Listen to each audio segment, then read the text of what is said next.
Chapter number partnership form के अंदर एक ही बात याद रखिएगा। देख, रॉयल्टी दी जा रही है पार्टनर को if the royalty was given to a partner.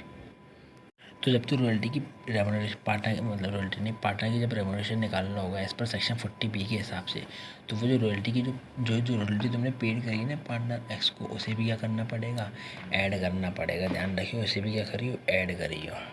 ये हम रियलिटी को हम मानेंगे कुछ भी हमारी। देख, कुछ भी अगर हम पार्टनर को देते by whatever name called, bonus, commission, remuneration, salary, by whatever called to working partner, हम क्या करते हैं उसे हम ऐड बैक करते हैं दोबारा से सही से कंप्यूट करने के लिए सैलरी वगैरह को। तो इसलिए इसे क्या करेंगे, ऐड बैक करेंगे रॉयल्टी अगर पेड करी होगी तो। चैप्टर तेरा set off carry forward losses, इसके अंदर क्या है कि भाई अगर तेरी income from activity of earning and maintaining horse दे रखी है और ब्रॉड फॉरवर्ड लॉसेस भी दे रखा है, activity of earning maintaining horse, तो ये कहने सेट ऑफ दोनों हो सकते हैं, ध्यान रखियो। लेकिन किसी और से सेट ऑफ नहीं होंगे, बस लॉस जो है अर्निंग और मेंटेनिंग हॉर्सेस का, बस इसी की इनकम से ही सेट ऑफ होएगा।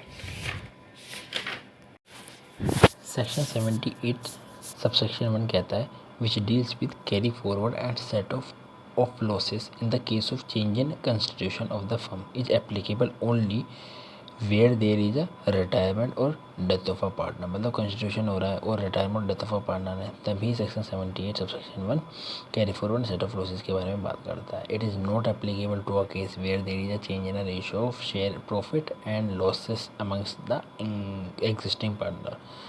शेयर प्रॉफिट एंड लॉस का रेशो चेंज कर रहे हैं इस केस के अंदर section 78 subsection 1 is not applicable to the case of मिस ये जो फर्म है इस केस के अंदर। तो फिर इस केस के अंदर जो है फर्म की क्या है, बिजनेस लॉस थे, पोर्टफोलियो बिजनेस जो 3,60,000 रुपये के थे और इसका क्या है असेसमेंट, इस साल जो है 3,30,000 रुपये की इनकम निकल कर आई है। तो ये क्या है आराम से सेट ऑफ कर सकता है 3,30,000 को 3,60,000 नहीं, मैक्सिमम मतलब रिस्ट्रिक्शन तो 3,30,000 तक की है। बाकी जो 30,000 बचा बैलेंस वो क्या हो जाएगा, अनअब्जॉर्ब बिजनेस लॉस हो जाएगा related to the assessment year पिछले वाले जहाँ पे जिसका लॉस था will be carry forward to the assessment year next year. मतलब कैरी फॉरवर्ड अगले साल के लिए कर सकते हो, कोई दिक्कत नहीं है क्योंकि अनअब्जॉर्ब बिजनेस लॉसेस हो गया। That's all you need to do this complete this chapter.